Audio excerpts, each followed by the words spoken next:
Hey guys, welcome back to a new video. I'm Stephanie Fisher. I'm a licensed counselor here in the state of Michigan, and I am owner and operator of In Progress Counseling. One of the things that I have to cultivate very intentionally is working hard to make sure that my woundedness doesn't intersect with someone else's woundedness in a way that hurts them and harms them. And what I mean by that is I am allowed to be positioned very closely to some of people's core frustrations, struggles, the core questions they're asking of their life, of the world around them. And I am a complete human. I am a whole person with a whole story, and my wounds are here too. And that's one of the things as I get to walk alongside of brand new clinicians who are coming into the field.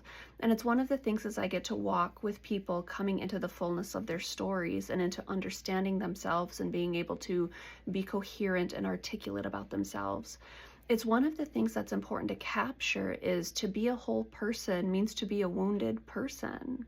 Every one of us are walking around with things that hurt us, things that have historically harmed us, imprints that have taken place in our lives that we can't fully understand, or we don't know all the implications of that event yet, or there's just there's cause and effect, and so things happen within me when I intersect with other people.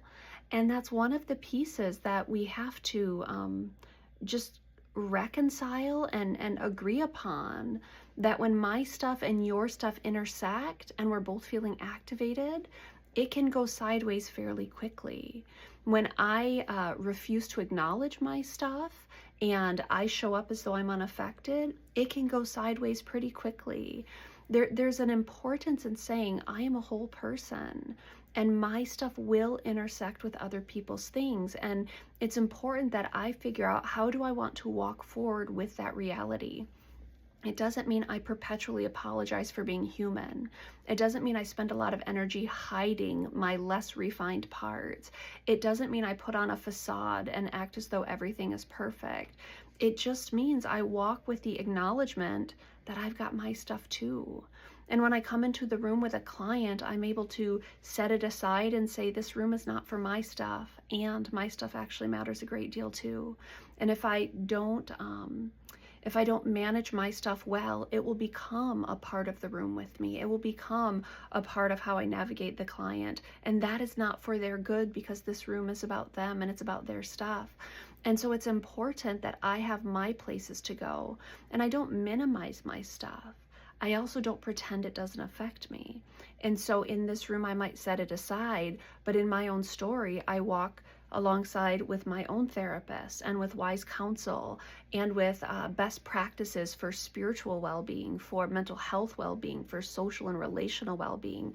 Those are intentional things I go about in my own life, because not doing that means my stuff shows up in this room too. And what that again is trying to underpin is I have a story. Listener, you have a story. The checkout person has a story. The person that cut you off has a story. The coworker that is just obnoxious to deal with, they have a story. And when our stuff and their stuff merge, a lot of reactivity can potentially happen. But we need to start by acknowledging I'm a whole person and whole people have stories. And because I'm walking into a space, my story's walking with me. And I get to live in that reality, and I also have the responsibility of owning that reality.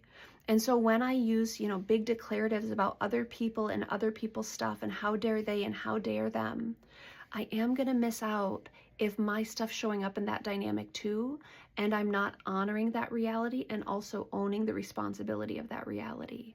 We all have our stuff. And so as you walk through life, watch where your stuff comes up. We talked in the last video about watching your behaviors. Your behaviors tell you a lot of what's running for you. We talked about exploring that inner landscape. It's beautiful, it's rich, it's complex, and it's not a problem that you have a story.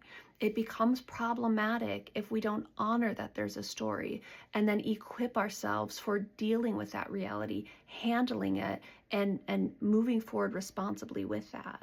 It's a little bit of the invitation today. Are you allowed to have a story? Because either way, friends, you do. Am I allowed to have a story? Well, Either way I do. I bring it with me everywhere I go. And so it's important that I work on making sense of that story.